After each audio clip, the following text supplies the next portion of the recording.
Bismillahirrahmanirrahim. Assalamualaikum warahmatullahi wabarakatuh. Al-Fatihah. A'udzu billahi minasyaitonir rajim. Bismillahirrahmanirrahim.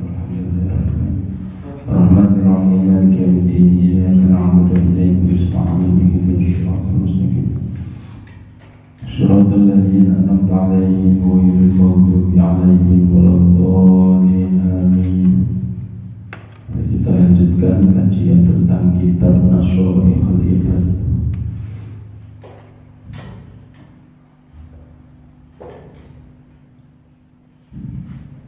Kemarin kita sudah membahas tentang maqalah yang kedua. Sekarang kita membahas tentang maqalah yang ketiga. Maqalah ketiga halaman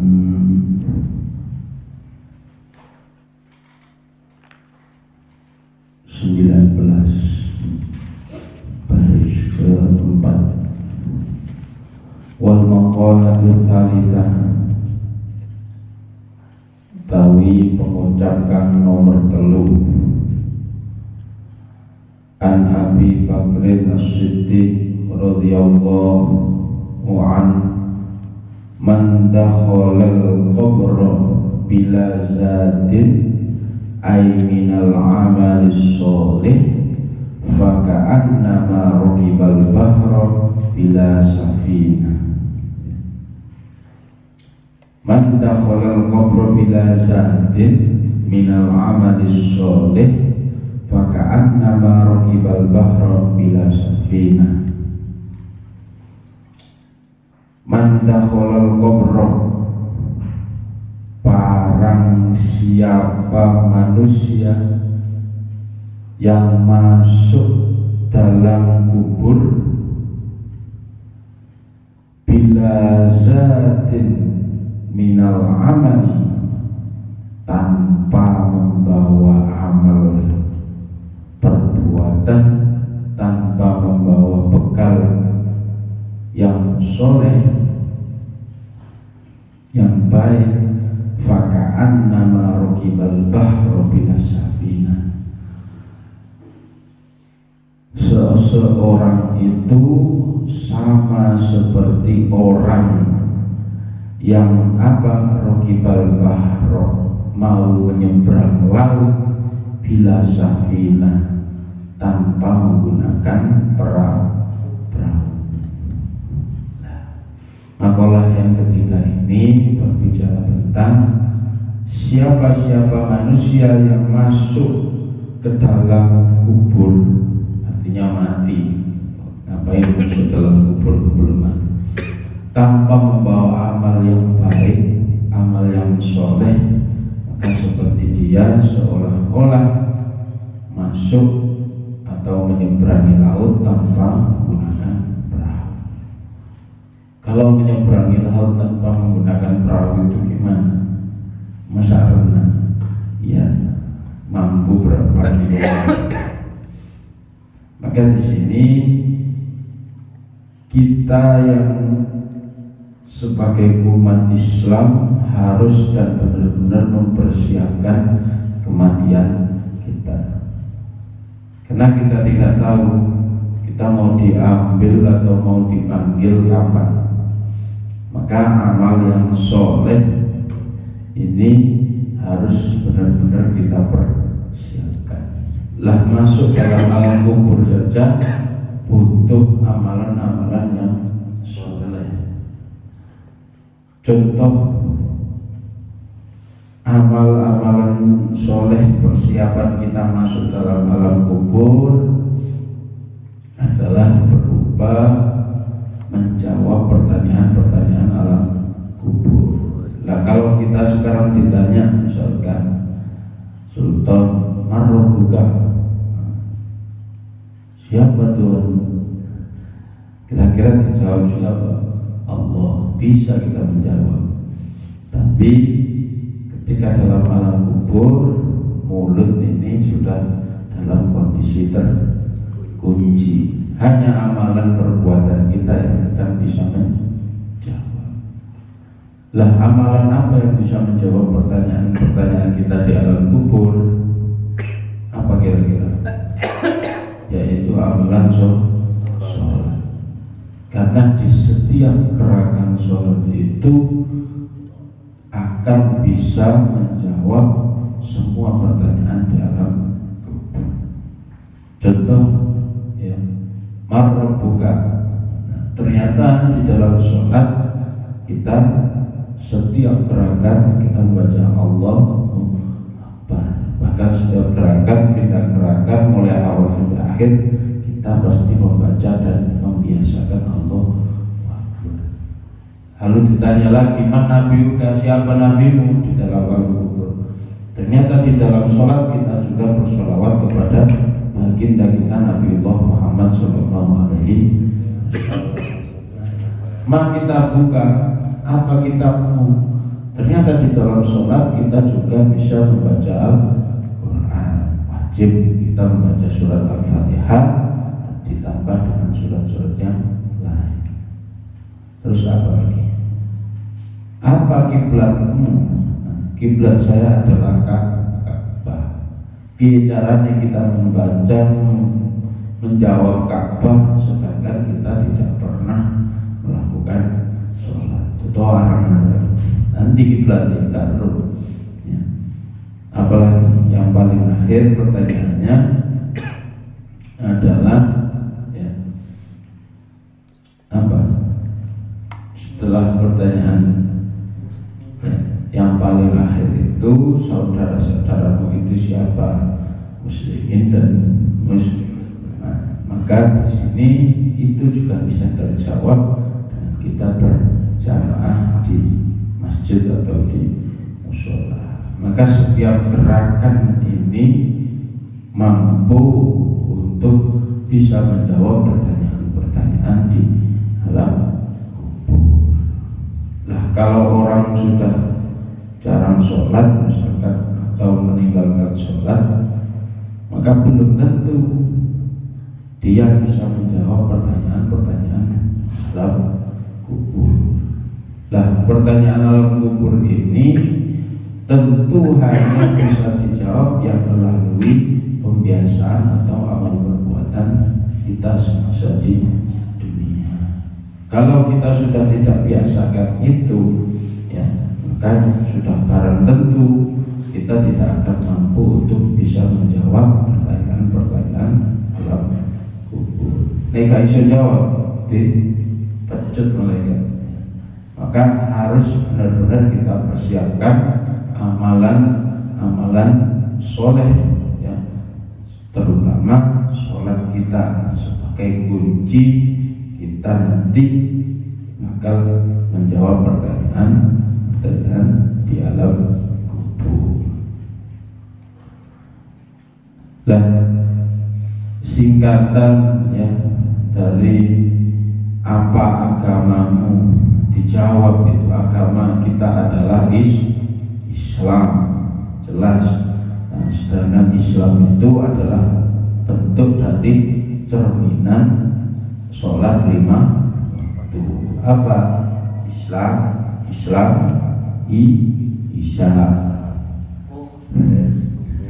Islam ya, Isya subuh ya, luhur, terus apa? Asar dan maghrib. Nah, kalau kita bisa menjaga sholat 5 waktu itu, insya Allah posisi kita aman dan tergolong orang Islam.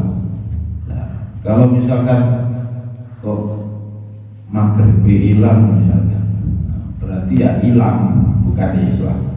Nah, kalau misalkan nggak tahu sholat belas, ya berarti apa? Mungkin Islam KTP. Ini gitu.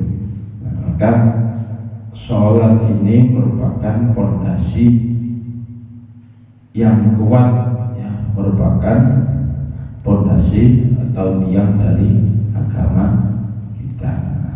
Ibaratnya lagi, orang kalau sudah bisa ya menjaga sholat, ya, ini karena fondasi.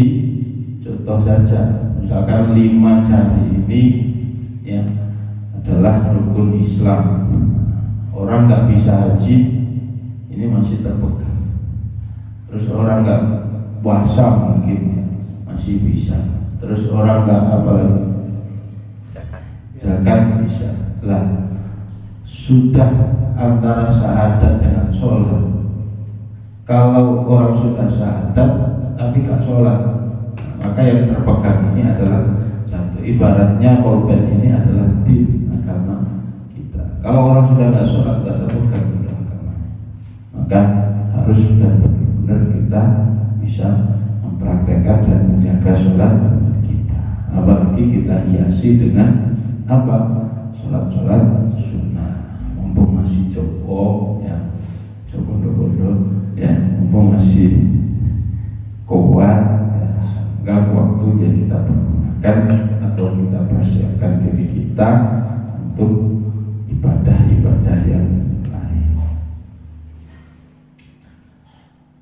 Ay fayaribu gharqan la khosalahu illa biman yumtikuhu kama qala malil mayyiti fil qabri illa kal ghariqi al uwati talibi li an yughad. Seperti yang dikatakan apa di sini, orang yang meninggal, ya, itu sama seperti orang yang tenggelam dan tidak akan selamat kecuali diselamatkan oleh Allah Subhanahu wa ta'ala. Mal mayyiti fi qabrihi illa kal ghariqil mughawwasi atal li an yughas. Orang yang meninggal di alam kubur, ya, seperti apa kira-kira? Orang yang meninggal, orang yang tenggelam, yang meminta li'an yughas, yang meminta pertolongan. Artinya di sini orang yang meninggal itu sama dengan orang yang tenggelam di lautan dan meminta pertolongan. Karena apa?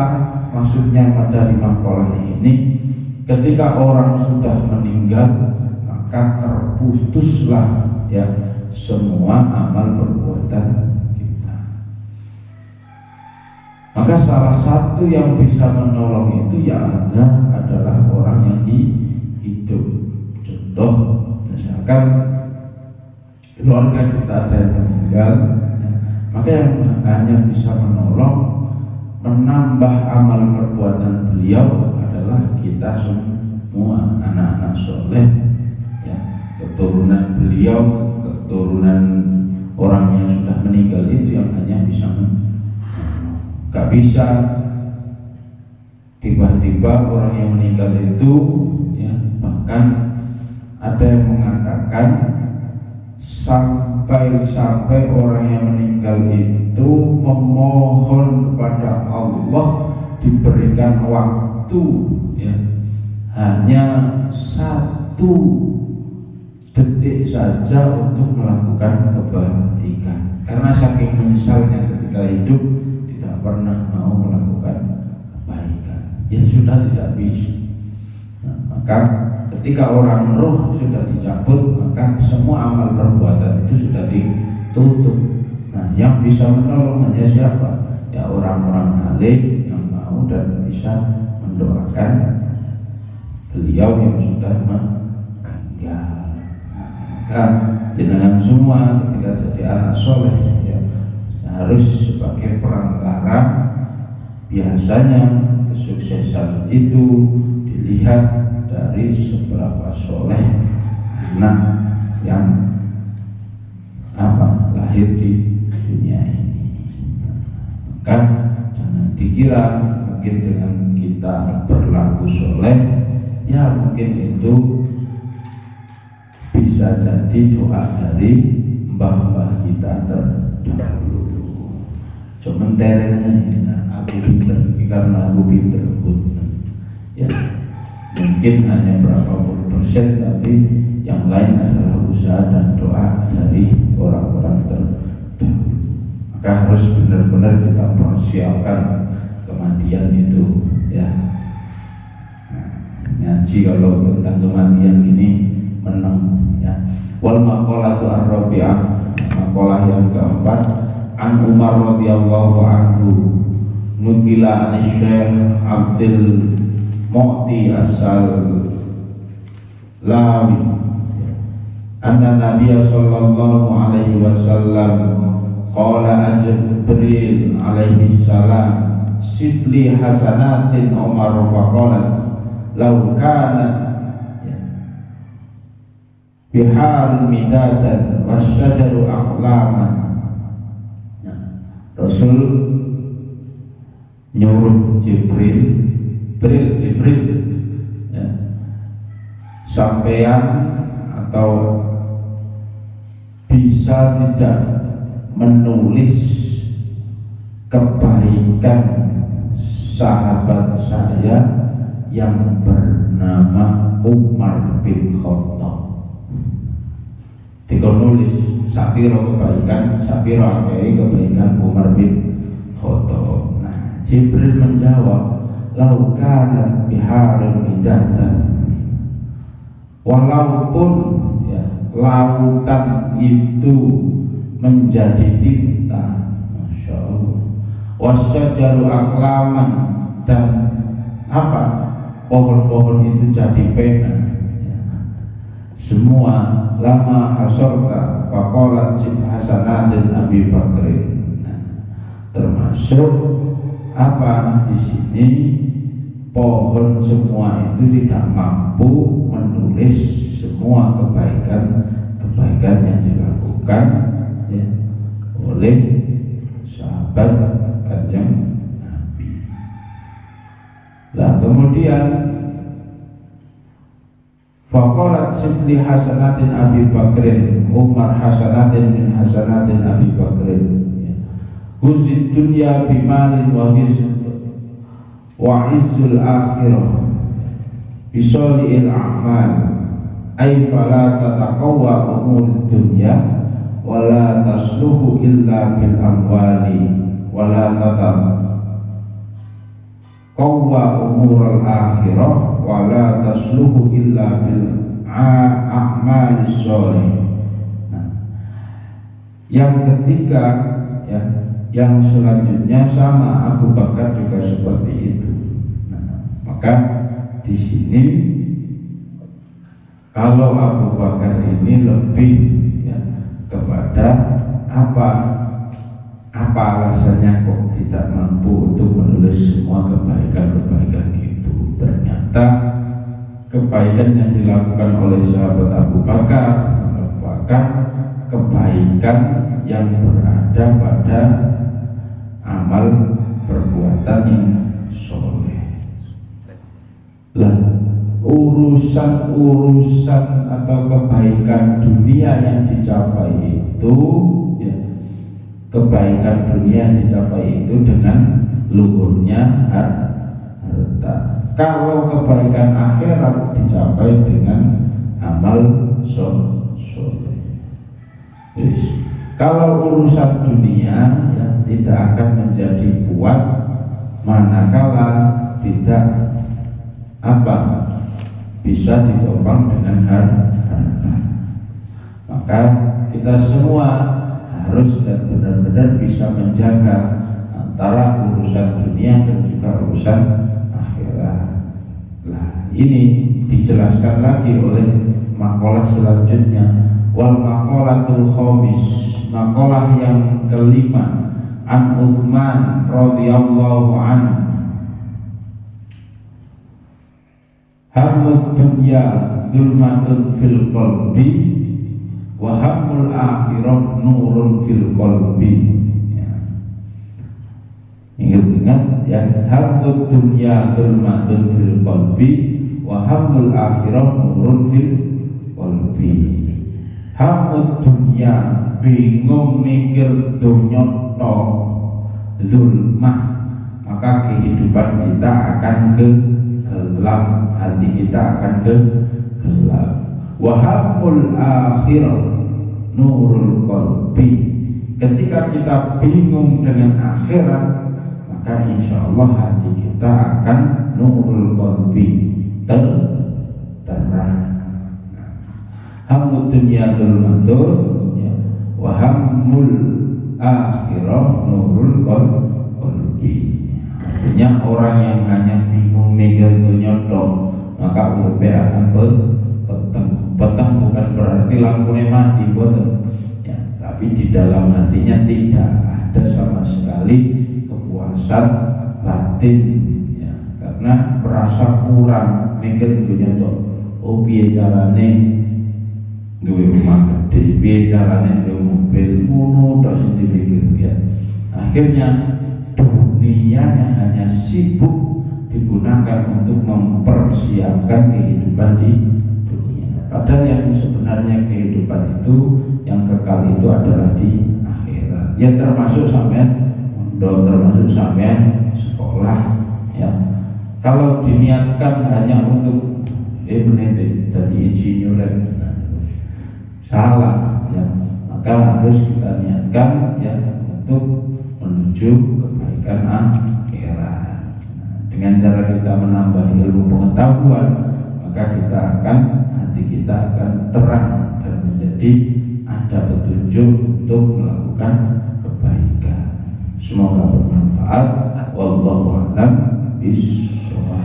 Rabbana anfa'na bima 'allamtana, Rabbi 'allimna alladhi yanfa'una, Rabbi faqihna wa faqihna wa badilna fi dinina, Rabbana anfa'na bima 'allamtana, Rabbi 'allimna alladhi yanfa'una, Rabbi faqihna wa faqihna wa badilna fi dinina, Rabbana anfa'na bima 'allamtana, Rabbi 'allimna alladhi yanfa'una, Rabbi faqihna wa faqihna wa badilna fi dinina. Subhanakallahumma wa bihamdika asyhadu an la ilaha illa anta astaghfiruka wa atubu ilaik. Syukran. Assalamualaikum warahmatullahi wabarakatuh. Waalaikumsalam.